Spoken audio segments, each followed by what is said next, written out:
351-5358. That's 351-5358. Hello, gorgeous.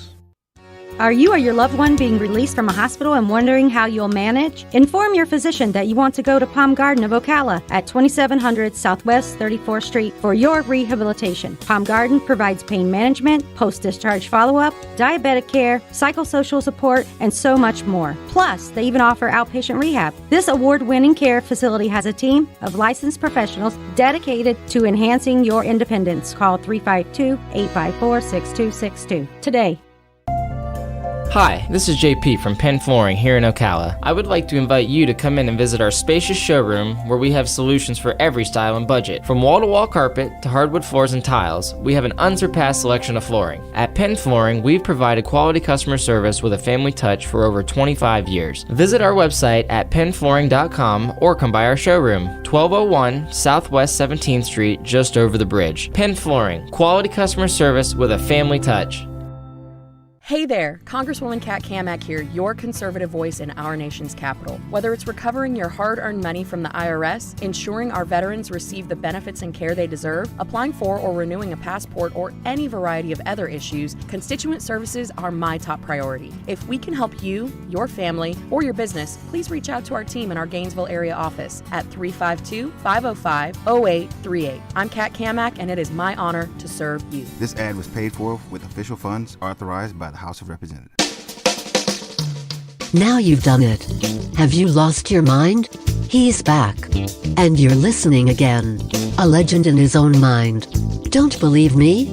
Just ask him. Here's Tom Schmitz live on WOCA. The Source. Welcome back.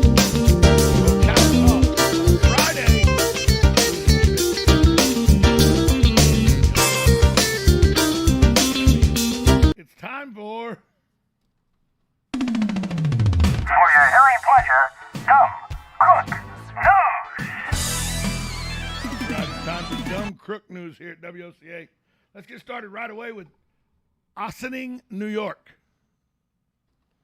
Police in Ossining, New York were called to a mini mart where they found Blake Leak trying to break in.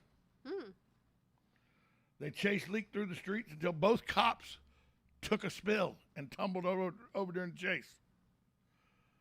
Seizing the opportunity, Leak sought refuge on the grounds of a large building. He ran through the gate of the large building, grabbed the door, it opened, he went inside.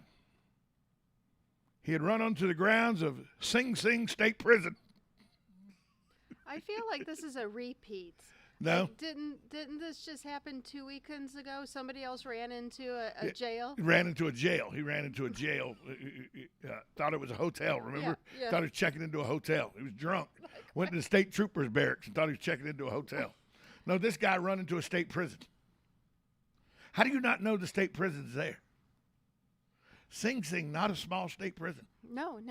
And it is the number one employer in Ossining, New York. You got to know your area. You got to know your area. And why did the cops take a tumble? No, that's funny. I'm sorry, police officers everywhere, but it is. But you got to know your surroundings. You know they're laughing too. Oh, yeah. Hey, I'm seeking refuge here at the state prison. He was taken into custody, and he ended up with 3 years probation for breaking and entering. The next one. This one happened in Lothario, Scotland.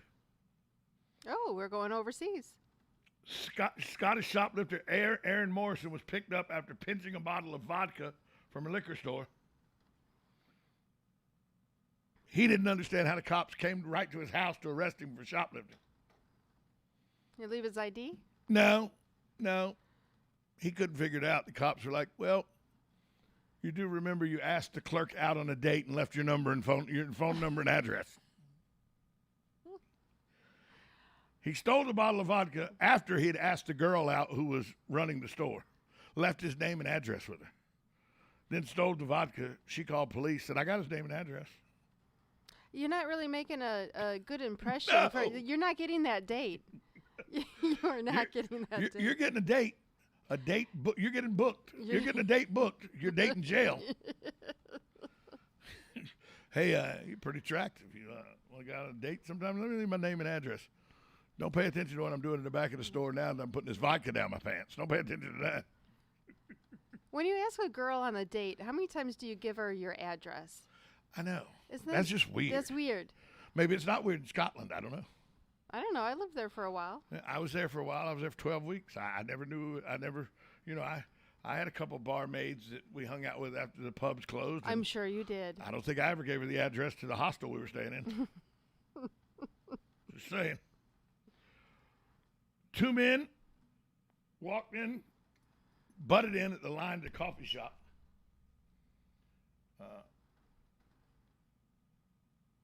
Actually, 2 men were in line at the coffee shop. Third man walks in, butts in the line. Move out of the way, guys. I got something important to do. I got something important to do. Literally says that to the 2 guys in line. I got something important to do. Walks up to the counter at a Starbucks. Let's see where this was. It was in Austin, Texas. He walks up, picks up a drink that is waiting on the counter, yells, "This is not mine," throws it on the person behind the counter and says, "This is a robbery. Give me all the money out of the register." Let me guess. The 2 men he shoved to the side were the popo. In full police uniform. Full police uniform. How the hell do you not notice they were in full police uniform? And why are you spilling somebody's coffee on? That's rude. Throwing somebody else's coffee on the person working behind the counter. That's rude. And then saying, "Give me all the money." He was taken into custody, charged with battery, assault, and robbery. Attempted robbery. No, charged with robbery, not attempted robbery. Oh. He's now serving 5 years. How do you not, when you walk in, if you're going to rob a place, you walk in, first thing you should do is scan the place. Oh, no, there's 2 cops there in uniform.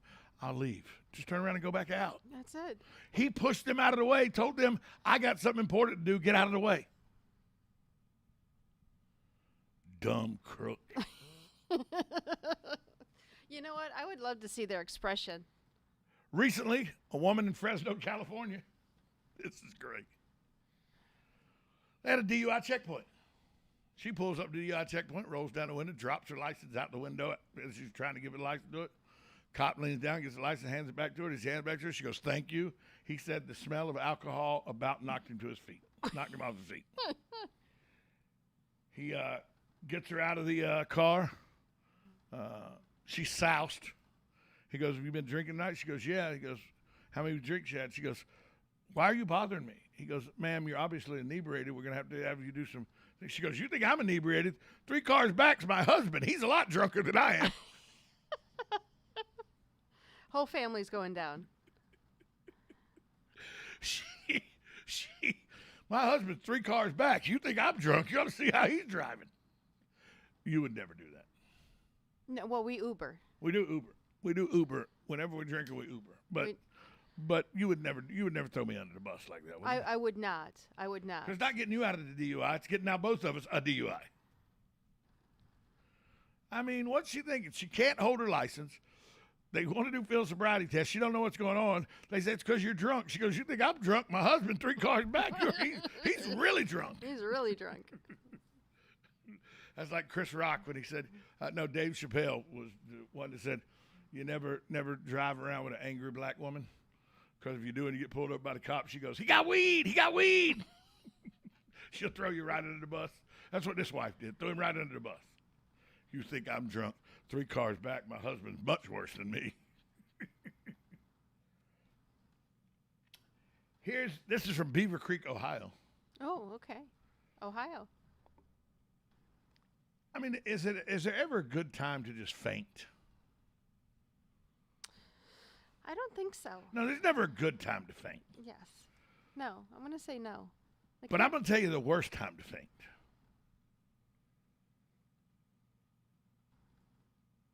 How about a man walks in, as he gets his turn at the teller, he faints.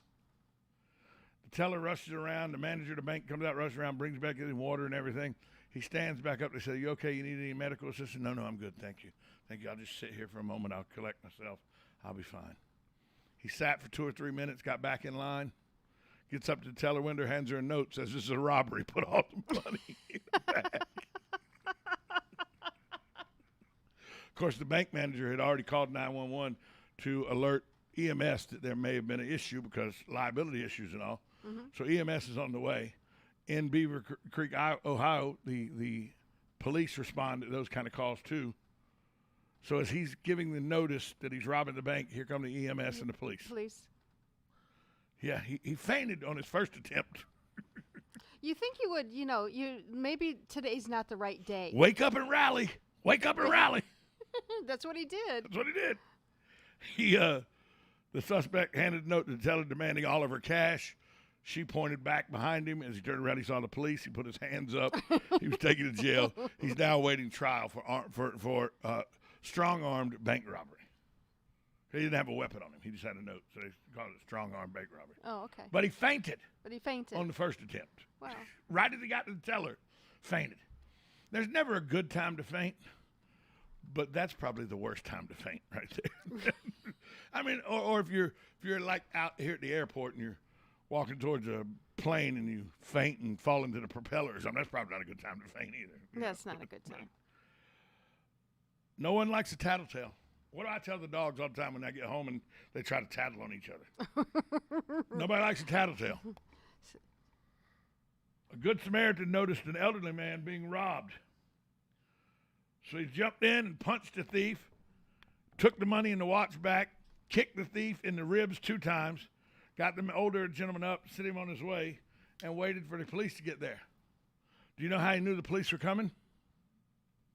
The guy who was robbing the old man, because the guy jumped in and beat him up, called police to say he'd been battered.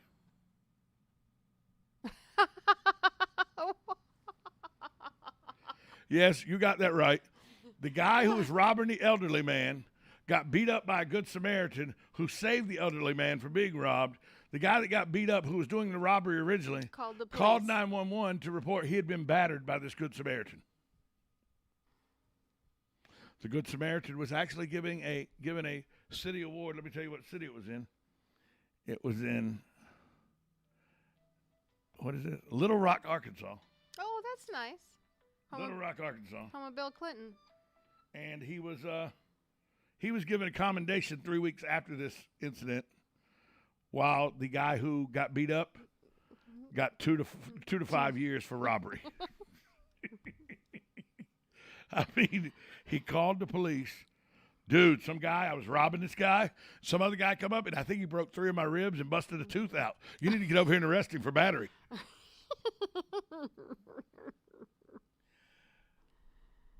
Vancouver, Canada. When police in Vancouver asked to search Jason Pache's apartment for drugs, he was not a suspect. They actually had the wrong address. He gave them permission. They got in there and started looking around, just doing a cursory glance, and then it came over, you were in the wrong apartment. So as they were leaving, one of the cops looked as you know how when your phone's sitting there and it'll light up, and it'll draw your attention? One of the cops, they were exiting the wrong apartment. They didn't have a warrant for this apartment. They were exiting that apartment. The phone lit up, and on the phone it said, Jason Pache, drug dealer, is what he has listed on his phone. When his phone, you know how when my phone opens up, it's your picture? Yeah. When his phone opens up, it says, Jason Pache, drug dealer. They waited till the warrant got there, searched the house, found 1.5 kilos of cocaine and 8 grams of fentanyl. Oh. He's now facing felony trafficking charges. Vancouver, Canada. Who knew? Who knew? We're going to take a break. Coming up next, it's Dumb Crook News, Florida style, right here on 1370 AM, 96.3 FM, WOCA. The Source.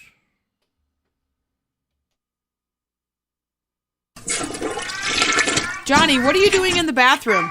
What are you saying? Wait, where are your toy cars? Oh no, tell me you didn't. Honey, call Mike Scott Plumbing. I didn't do anything. For once, that's true, but little Johnny flushed his toys down the toilet and now it's broke. Yes. I mean, oh no. I'll get the phone. What's the toll-free number? 866-314-4443. Got it. 866-314-4443. 4443. Mike Scott Plumbing. If water runs through it, they do it. We at WOCA recognize the